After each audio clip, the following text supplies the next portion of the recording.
My name is Robert Viator, and I'm a manager at uBreakiFix.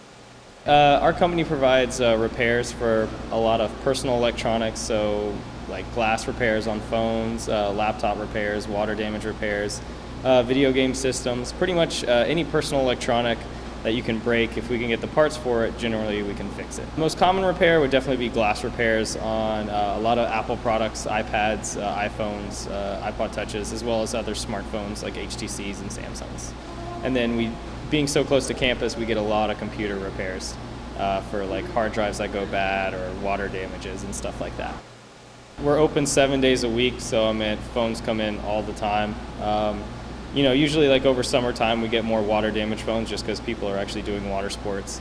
But the designs of phones now they're mostly glass and have big screens, so they're much easier to break than older phones from the early 2000s, where it was mostly plastic with a small screen, and they're touch screen now, so that plays a big part in it too. As far as like success rate goes with like water damage repairs, the biggest thing is it's kind of 50-50. With some water damages, I've fixed phones that went through an entire washer cycle and all it needed was a new battery, and then other phones where just like a few drops of water got on it from running to a car while it was raining and it never worked again.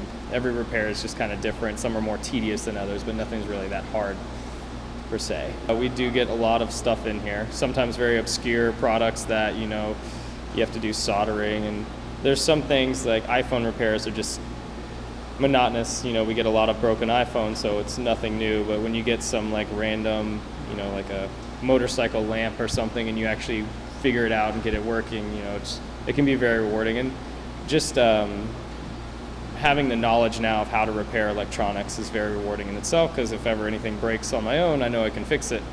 And it's kind of a new industry in that sense, where a lot of people still don't know you can repair electronics. And that's kind of the biggest competition we have, is just people don't know. Because 10 years ago, I would never have thought that all these personal electronics could be fixed, and they're very fixable. Some more so than others. But the way the company's set up, it started in Florida, and expansion was always in mind. And Phoenix is just a huge metro area.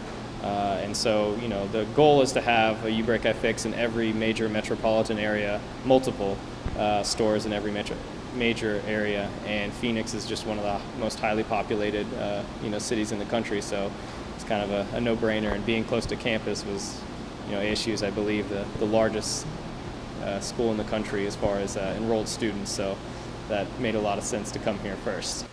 This company was actually started by a good friend of mine that I went to high school with and carpooled with, and he had, back in 2009, when the iPhone 3G came out, he broke it, bought a new one, broke it again, was like, oh, this is ridiculous, so he looked up to see if he could fix it, bought the parts online, tried fixing it himself, completely destroyed that phone, but realized in that moment, like, I could figure this out and do this, and this would actually be something that I can maybe turn into a business. He was always very business oriented.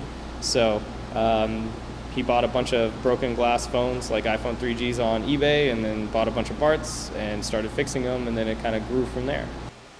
We do try and have fun here, as employees. It's, growing up in like a technological era, where, I grew up playing video games. We have arcade machines in our shop. It's just interesting seeing how things work, and we do get a lot of funny stories in here and a lot of funny occurrences, people that come in and how they break their phones. I know like someone that was like a fry cook at like a McDonald's dropped their phone in like the fry cooker one time, and I actually think they got the phone working. It took a lot to get it working, but it's just I've had a lot of jobs, and this is definitely the most fun.